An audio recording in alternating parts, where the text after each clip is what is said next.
How's it going, folks? Jeff Benjamin with 9 to 5 Mac. This is iOS Decoded for iOS 26.4 Developer Beta 2. There isn't a whole lot new in this update. However, there are some new changes and features, and we're going to talk about some other things as well that I think you might be interested in hearing. So stick around. First and foremost, if you appreciate this series, if you appreciate going beyond the surface level stuff, then let me know down below in the comments section. Leave a thumbs up. That lets other people know that this video is legit and worth watching. So first and foremost, we're going to talk about the what's new in Apple Podcast splash screen, because now you get a splash screen here in Developer Beta 2. There's no new features, but it's talking about the new features that were revealed in Developer Beta 1, and that includes video podcast support, of course. You can get video episodes from shows you follow and discover, like 9 to 5 Mac Overtime. We're super excited about the video podcast feature because we have a video first podcast, and I think you'll enjoy it. If you like this show, you'll definitely like 9 to 5 Mac Overtime. Shout out Fernando. And then you can watch or listen. You can switch seamlessly between audio and video right in the player. That's always been the kind of the weird thing with video podcasts, because you have an audio podcast as well. And it's like, what if the person wants to watch a little bit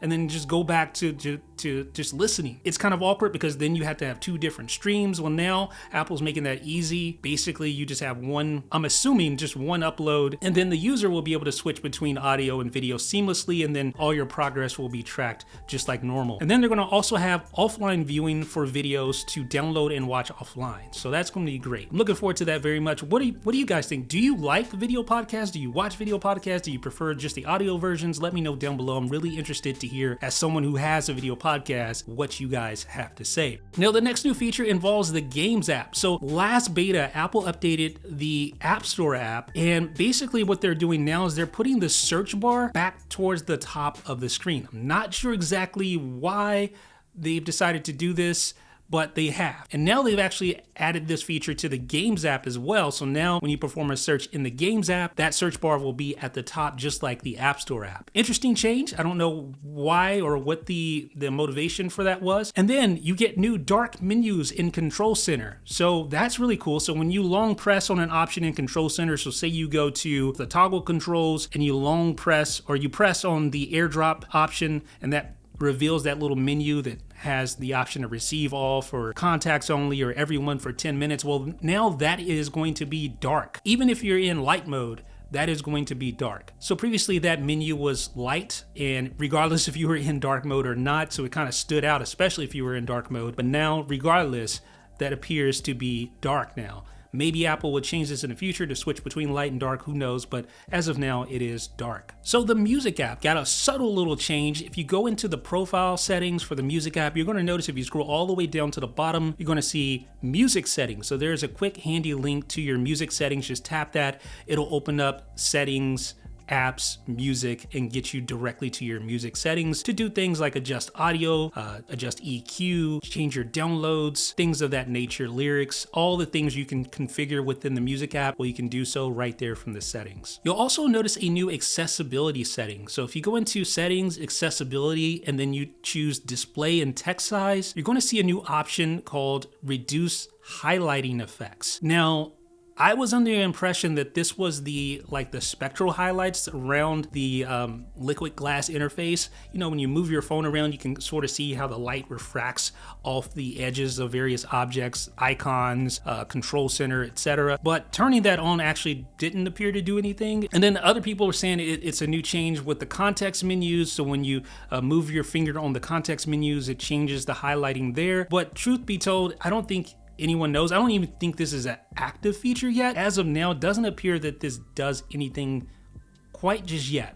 And then the sort of headline feature, I guess you could say, of Beta 2 is that Apple is now adding support for testing encrypted RCS between iPhone and Android, assuming you're running the latest Android beta. So all you do is you scroll down under the text messaging section, you should see RCS messaging, open that, and then you will see the end-to-end encryption beta. And again, it is in beta, it's still being tested. So I tried to test this yesterday with a couple of my Android having friends, and was not able to get it working.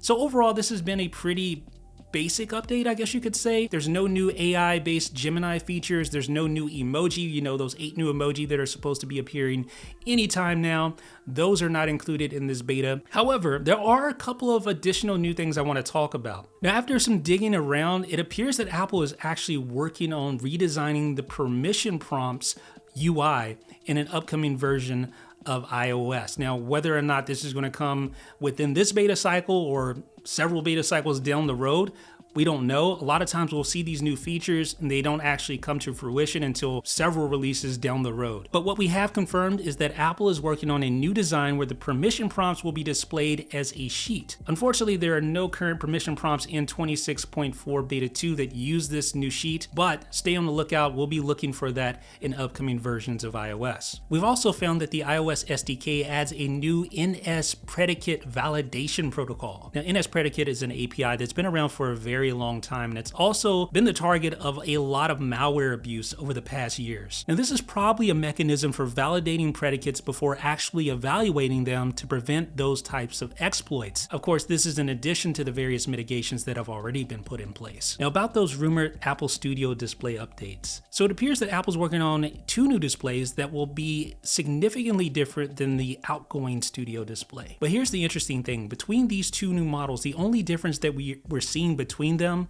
has to do with the audio amplifier module. So a larger module signifies a larger or more powerful speaker, which in turn signifies a larger display, right? Just an overall larger chassis. So it could mean something like a 27-inch Studio display and a 32-inch Studio display, or something along those lines. Now, some other things that we're able to find is that these displays will include some sort of touch capability. This could mean that the displays themselves are touch screens, or it could also mean that they have some sort of touch capacitive buttons, or perhaps a combo of the 2. Wouldn't it be cool if Apple launched a touch-capable Studio display and then you connect your iPad with Stage Manager and you're able to control your iPad via touch on that external display? That'd be pretty cool, wouldn't it? Now, the 2 displays also include support for the subsystem that controls the secure indicator light. You know, that little light that comes on whenever your camera's on? Well, along with that audio amplifier, that suggests that we're going to get a microphone and a camera in this new Studio display. Obviously, the prior Studio display had a camera, had speakers, had a microphone, but the larger Pro Display XDR did not. So that is just something worth keeping in mind. So we know that both of these displays will have cameras, speakers, and a microphone. In addition to the rumors that we've already heard about HDR support, it having a built-in A19 chip, and perhaps 120 Hz refresh rate, although we've heard the 90 Hz thing as well. We'll have to wait and see. So ladies and gentlemen, that has been a look at iOS 26.4 Developer Beta 2 and some extra little details as well on the side. Let me know what you guys think down below in the comment section. Again, if you appreciate videos like this, be sure to hit that thumbs up button. That lets other people know that this video is worth watching, and of course, subscribe for more editions of iOS Decoded. This is Jeff Benjamin with 9to5Mac.